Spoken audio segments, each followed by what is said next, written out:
हर खबर पर होगी आपकी पकड़। डाउनलोड कीजिए एबीपी लाइव ऐप।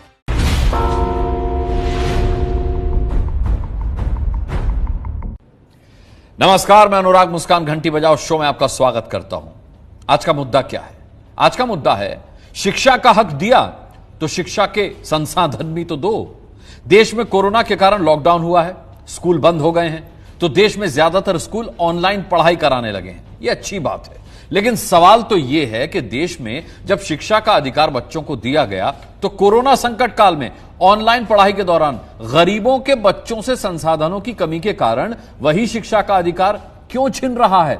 जिनके पास लैपटॉप नहीं है, कंप्यूटर नहीं है, स्मार्टफोन नहीं है, हाई स्पीड इंटरनेट कनेक्शन और इंटरनेट रिचार्ज के लिए जरूरी पैसों तक की कमी है, उन परिवारों के बच्चे ऑनलाइन शिक्षा कैसे हासिल करेंगे?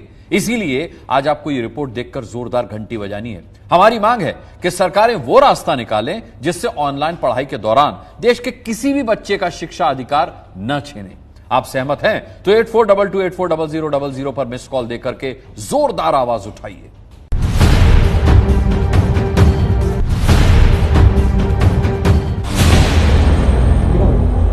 भारत की राजधानी दिल्ली में रहने वाले मयंक को कोरोना के कारण हुए लॉकडाउन में शिक्षा का पूरा अधिकार पाने के बाद भी शिक्षा के हक से अधूरा रहना पड़ता है।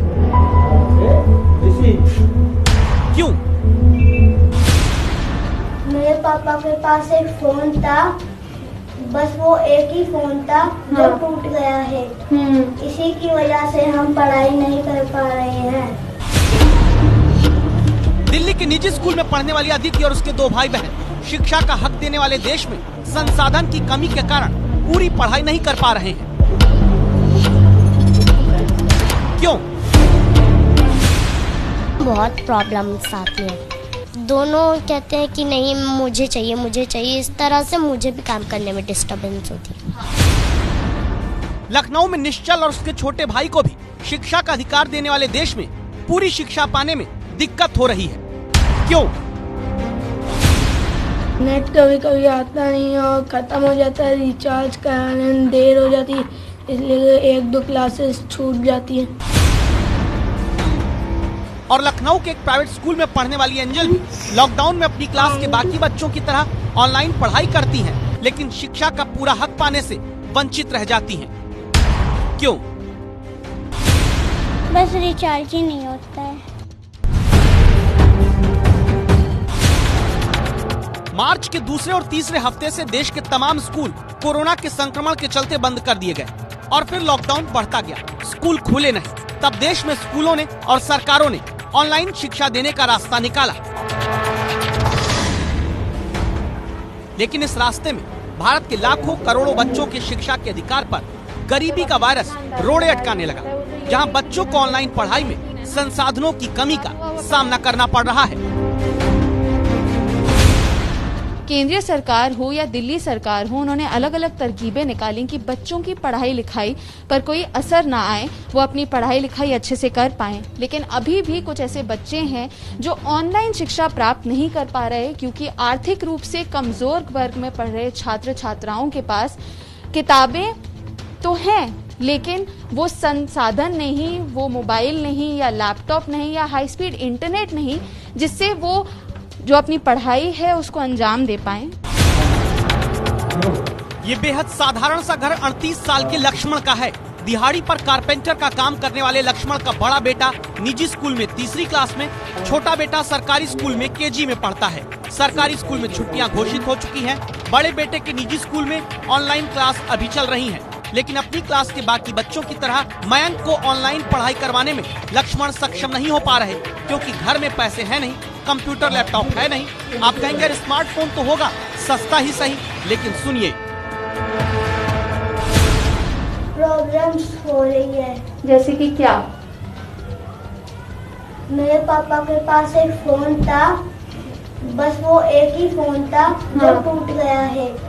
इसी की वजह से हम पढ़ाई नहीं कर पा रहे हैं। मेरे पास एक ही मोबाइल था जो मेरा टूट के खराब हो गया था। उसकी वजह से ना तो मैं इनका रिजल्ट भी नहीं देख पाया, किसी वजह से आप जानते हैं मेरे पैसे वैसे का जुगाड़ नहीं हो पाया। अब किसी और से फ़ोन लेके मैंने इनके मैडम से कांटेक्ट किया है, स्कूल वालों से बात की है तब उन्होंने इनको होमवर्क देना चालू करा है। अब मेरे पास खाने कमाने तक की दिक्कत तो है मैडम। NCAER स्किल्स रिपोर्ट 2018 के मुताबिक देश में 5 से 27 साल के स्कूल कॉलेज जाने वाले छात्रों के परिवार पर सर्वे हुआ। सर्वे में पता चला कि 8.3% छात्रों के परिवार के पास ही देश में कंप्यूटर की सुविधा है। सर्वे में पता चला कि 21.6% छात्रों के परिवार के पास ही इंटरनेट की सुविधा है। यही कारण है कि जब computer, laptop, smartphone, high speed internet से सुविधा संपन्न बच्चे ऑनलाइन क्लास के जरिए पढ़ाई कर पा रहे हैं, तब मयंक, अदिति जैसे करोड़ों बच्चे देश में शिक्षा का हक होने के बावजूद संसाधनों की कमी के कारण ऑनलाइन क्लास में पढ़ाई पूरी नहीं कर पा रहे। एक फोन है, उससे क्या है कि बात नहीं हो पा रही, टास्क पूरा नहीं हो पाता, बच्चे को पढ़ने में परेशानी हो रही है, बुक्स नहीं है, और ऑनलाइन में क्या है कि एक ही फोन से सबको पढ़ना होता है और प्रॉपर मैनेज नहीं हो पाता। लैपटॉप, कंप्यूटर खरीदने में अदिति के पापा सक्षम नहीं। घर में सिर्फ एक मोबाइल फोन है।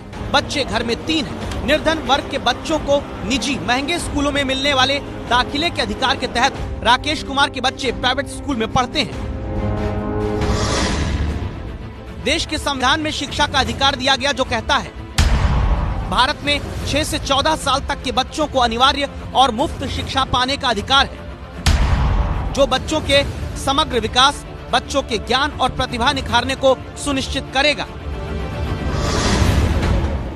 लेकिन ऑनलाइन पढ़ाई शुरू होने के बाद से अदिति जैसे दिल्ली में ही हजारों बच्चे ऐसे हैं जो laptop, computer, high speed internet की सुविधा न होने के कारण एक फोन के सहारे किसी तरह आधी अधूरी पढ़ाई कर पा रहे हैं। मैम, बहुत प्रॉब्लम्स आती हैं।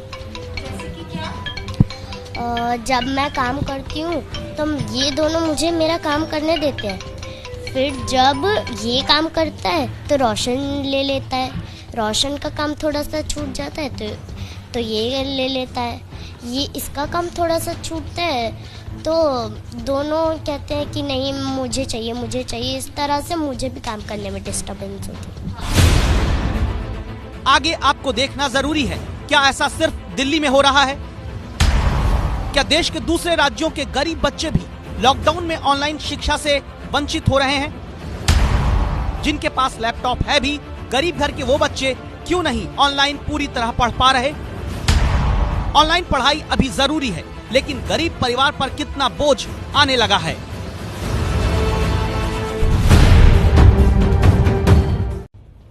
सरकारी स्कूल को इस लायक लोग नहीं समझते जहां बच्चों को पढ़ाएं, पेट काटकर प्राइवेट स्कूल में दाखिला कराते हैं। ये देश के वो बच्चे हैं जिन्हें निर्धन कोटे के तहत तय सीटों पर प्राइवेट स्कूल में दाखिला मिला, लेकिन अब एक बार फिर ये लैपटॉप, कंप्यूटर, इंटरनेट की कमी के कारण शिक्षा के पूरे अधिकार से वंचित हो रहे हैं। यही कारण है कि यह मुद्दा दिल्ली हाई कोर्ट तक पहुंच गया है। लैपटॉप एक, वो भी पड़ोसी से उधार का, ताकि बड़ा बेटा निश्चल निजी स्कूल की लॉकडाउन में चलती ऑनलाइन क्लास की पढ़ाई में पीछे ना छूट जाए। छोटे बेटे को पापा के मोबाइल पर ऑनलाइन क्लास दिलाई जा रही है। पापा यानी अंजू प्रजापति के पति, जो लखनऊ में एक फैक्ट्री में काम करते हैं। लॉकडाउन में फैक्ट्री बंद तो घर के पैसे बंद, लिहाजा बच्चे पढ़ते दिख तो रहे हैं, लेकिन ऑनलाइन क्लास के लिए इंटरनेट रिचार्ज का पैसा जुगाड़ना भी पेट काटकर पढ़ाने जैसा अंजू प्रजापति के परिवार के लिए हो चुका है। नेट कभी कभी आता नहीं है और ख़त्म हो जाता है, रिचार्ज कराने में देर हो जाती है, इसलिए 1-2 क्लासेस छूट जाती हैं सर। तो रिचार्ज समय पे नहीं हो पाता? हाँ, ऐसे नहीं है, वही से। तो उसी वजह से रिचार्ज नहीं हो पाता। किसी तरह घर का खर्चा चल रहा था, ऑनलाइन काम देना शुरू किया, उसकी वजह से परेशानी हो रही है, लेकिन पैसे रिचार्ज करवाना पड़ता था, उसमें खर्चा होता था, किसी तरह एडजस्ट कर रहे हैं। 100-150 में तो काम चल नहीं पाता है, 500 का तो करवाना पड़ता है। हाँ, पहले तो एक ही मोबाइल था, फिर सेकेंड हैंड हमको किसी तरह अरेंज करना पड़ा, तो उसकी वजह से दोनों को अलग अलग मोबाइल देना पड़ा है काम करवाने के। कभी कभी नेट चला जाता तो फिर क्लासेस नहीं हो पाती हैं, कभी कभी नेट नहीं होता, कभी कभी रिचार्ज भी नहीं होता है। रिचार्ज भी नहीं होता, तो उसकी वजह तुम्हें पढ़ाई में दिक्कत हो जाती होगी। कहाँ छूट जाता है और जो समझाती है वो भी। यही कहानी लखनऊ की सुनीता वर्मा की बेटी एंजल की। कहानी सुने उससे पहले घर का परिचय, बिना प्लास्टर की हुई दीवारें, कूलर पर पुरानी चादर का कवर। तस्वीरें गवाही देती हैं कि परिवार बहुत सक्षम नहीं है, लेकिन बेटी की ऑनलाइन क्लास जरूरी है। इंटरनेट रिचार्ज का पैसा जुगाड़ते हैं, तब किसी तरह आधी अधूरी पढ़ाई बच्ची की हो पाती है। ऑनलाइन पढ़ाई हो ही रही है, इसकी वजह से मेरा खर्चा भी है, मोबाइल में भी मुझे रिचार्ज ज़्यादा वो कराना पड़ता है और इसी वजह से और काम धंधा कुछ है नहीं। मेरे हस्बैंड गाड़ी चलाते हैं 4 व्हीलर, तो उसकी वजह से काम भी बंद है। अब क्या कैसे करना है ये सरकार आप बताइए। बस रिचार्ज ही नहीं होता है। रिचार्ज नहीं हो पाता, क्या कहती है मम्मी? वैसे तो अभी करा दे रही है, तो वैसे नहीं। एक दिन में स्कूल औसत 3 घंटे ऑनलाइन क्लास चला रहे। 3 घंटे की रोजाना ऑनलाइन क्लास के लिए 2 GB इंटरनेट डेटा खर्च होता है। अभी स्कूलों में महीने में 20 दिन ऑनलाइन क्लास चलाई जा रही है। 60 GB इंटरनेट डेटा खर्च करने के लिए 300 से 630 रुपए अपनी जेब से देने पड़ते हैं। ऐसे में गरीब परिवार के बच्चे कैसे पढ़ें? जहां परिजन इंटरनेट रिचार्ज कराने की स्थिति में भी नहीं है, तो क्या देश में गरीब परिवार के बच्चों को मिले शिक्षा के अधिकार का हनन नहीं हो रहा? क्या बच्चों का नुकसान नहीं हो रहा? संवाददाता सुरभि काक ने इस सच को पूछा दिल्ली में एक प्राइवेट स्कूल की प्रिंसिपल अलका कपूर से। कंसर्न तो बहुत आई थिंक इम्पोर्टेंट है कि ऑनलाइन क्लासेस में EWS के बच्चों का नुकसान नहीं होना चाहिए, जो कि शायद हो रहा है। पढ़ाई कराना इसलिए ज्यादा जरूरी है क्योंकि रिसर्च कहती है कि अगर 2 महीने तक कोई बच्चा सब्जेक्ट से आउट ऑफ टच हो जाता है तो वो पूरी 1 साल की पढ़ाई उसकी इफेक्ट हो जाती है। तो इसलिए ये बहुत जरूरी है कि EWS के बच्चे या जनरल कैटेगरी के बच्चों तक ऑनलाइन पढ़ाई हो सके, उनके मतलब हम पहुंच सके स्कूल्स उनके पास। भारत में नर्सरी से 12वीं तक के करीब 26 करोड़ बच्चे स्कूलों में पढ़ते हैं। शहरी इलाकों में 20% छात्रों के परिवार के पास ही कंप्यूटर की सुविधा है, जबकि ग्रामीण इलाकों में सिर्फ 4% परिवारों के पास ही कंप्यूटर की सुविधा है। इसीलिए दिल्ली की गलियों में ऑनलाइन क्लास लेते बच्चों की समस्या देश के सामने लाने के लिए पहुंची संवाददाता सुरभि काक मिलती हैं घर के एक मोबाइल और पड़ोसी के एक मोबाइल को उधार में लेकर अपने बच्चों को स्कूल की ऑनलाइन क्लास में पढ़ाई करवाते विजय कुमार से। तो ये जिसके पास है वो अपना कर रहा है, जिसके पास नहीं है वो बैठा हुआ क्या करेगा, कुछ नहीं कर सकता। अगर किसी का फोन खराब होगा तो दुकान इस टाइम ऑफ है सारी, के आदमी जाके ठीक करा लाए। वही बात है, कर रहा आदमी, मजबूरी है, उसकी जैसे मर्जी काट रहा है, क्या करें। आपको अगर लगे कि कोई बात नहीं, जब स्कूल खुलेंगे तब पढ़ाई हो जाएगी, तो रुकिएगा। आपको सुनना जरूरी है शिखा बग्गा को, जिनकी संस्था जस्टिस फॉर ऑल ने दिल्ली हाई कोर्ट में हजारों बच्चों की समस्या को उठाया, जो बच्चे गरीबी के कारण संसाधनों की कमी से जूझते हुए ऑनलाइन क्लास नहीं ले पा रहे हैं। स्कूल में बोल दिया गया है कि ये जो भी सिलेबस करवाया जा रहा है वो रिपीट नहीं होगा। कुछ स्कूल्स ने यूनिट टेस्ट भी अनाउंस कर दिए हैं। इन सब को देखते हुए जो बच्चों का साल खराब होने का भी एक अंदेशा हो रहा है। इन्हीं सब इशू को देखते हुए जस्टिस फॉर ऑल ने एक जनहित याचिका दायर की है दिल्ली हाई कोर्ट में, जिसको दिल्ली हाई कोर्ट ने कॉग्निजेंस लेते हुए एक सीरियस और एक अर्जेंट इशू मानते हुए Delhi government, central government, MCDs और 10 बड़े प्राइवेट स्कूलों को पार्टी बनाते हुए उनसे जवाब मांगा है। उनको नोटिस इशू किया गया है। उनसे पूछा गया है कि क्या ये सही है कि सभी बच्चे अटेंड नहीं कर पा रहे हैं, इन गैजेट की कमी ही उनका एक रीजन है। प्रधानमंत्री नरेंद्र मोदी की देश भर के अन्य मुख्यमंत्रियों के साथ बैठक के चलते दिल्ली के उप मुख्यमंत्री मनीष सिसोदिया इस पूरे मामले पर हमें अपनी टिप्पणी नहीं दे पाए हैं। वहीं इन 50,000 बच्चों की सच्चाई आप सभी के सामने रखना हमारा कर्तव्य भी था। मनीष सिसोदिया की इस पूरे मामले पर हमें जवाबदेही का इंतजार है और जैसे ही हमें उनका जवाब मिल जाता है हम उसे आपके साथ जरूर साझा करेंगे। अब सरकारों को जवाब देने की बारी है। ये जरूरी भी है क्योंकि भारत के शहरी इलाकों के 39% छात्रों के परिवारों के पास ही इंटरनेट का कनेक्शन है, जबकि ग्रामीण इलाकों में 15% छात्रों के परिवारों के पास इंटरनेट की सुविधा है। यही कारण है पिछले दिनों आपको हमने दिखाया था कैसे पश्चिम बंगाल में बांकुड़ा के शिक्षक सुब्रत पति झोले में किताब, हाथ में टिफिन लेकर निकलते हैं, गांव के इस पेड़ पर चढ़ते हैं और फिर बच्चों को फोन से ऑनलाइन क्लास देना शुरू करते हैं, क्योंकि इंटरनेट और मोबाइल का नेटवर्क इस गांव में आता नहीं और इसी पेड़ पर चढ़कर ही नेटवर्क मिलता है, जिससे वो ऑनलाइन क्लास ले पाते हैं। आज एबीपी न्यूज की राय है, लॉकडाउन के दौरान या लॉकडाउन के बाद भी स्कूलों की तरफ से ऑनलाइन क्लास लेना जरूरी है, लेकिन जरूरी ये भी है कि शिक्षा का अधिकार हर बच्चे को मिला है, तो ऑनलाइन पढ़ाई में भी बच्चे शिक्षा का पूरा अधिकार पाएं। ऑनलाइन क्लास के लिए जरूरी संसाधन निर्धन गरीब वर्ग के बच्चों को कैसे मिले, सरकारें और स्कूल इसका हल निकालें। ऑनलाइन क्लास में लैपटॉप, कंप्यूटर, इंटरनेट न होने से जो बच्चे पढ़ नहीं पा रहे, उनका कोर्स कैसे पूरा हो, इसका इंतजाम किया जाए। आप इस राय से सहमत हैं तो 8422840000 पर मिस्ड कॉल देकर आवाज उठाइए, घंटी बजाइए। ऑनलाइन क्लासेस जो हैं वो आपके बच्चों का भविष्य सुरक्षित रखने के लिए चल रही हैं। ऐसे में देश के कई राज्यों से ऐसी खबरें आई जहां ऑनलाइन क्लास के दौरान कुछ छात्रों ने गंदी हरकत की। इस आउटपुट को मैम 5 मिनट के लिए रुक जाओगे? हम बहुत कौन है? कौन बोल रहा है? नाम बताओ। कौन बोल रहा है ये? Just behave yourself. परछाई में जो दाहिने हाथ में दिख रहा है, असल में वो बाएं हाथ में, यानी जो जैसा दिखता है वैसा होता नहीं। कुछ यही सच्चाई है ऑनलाइन क्लास की। जब देश के सैकड़ों स्कूल लॉकडाउन में बच्चों की पढ़ाई ऑनलाइन करा के भविष्य बनाना चाहते हैं, तब ऑनलाइन पढ़ाई में शर्मनाक हरकत कुछ बच्चे करने लगते हैं।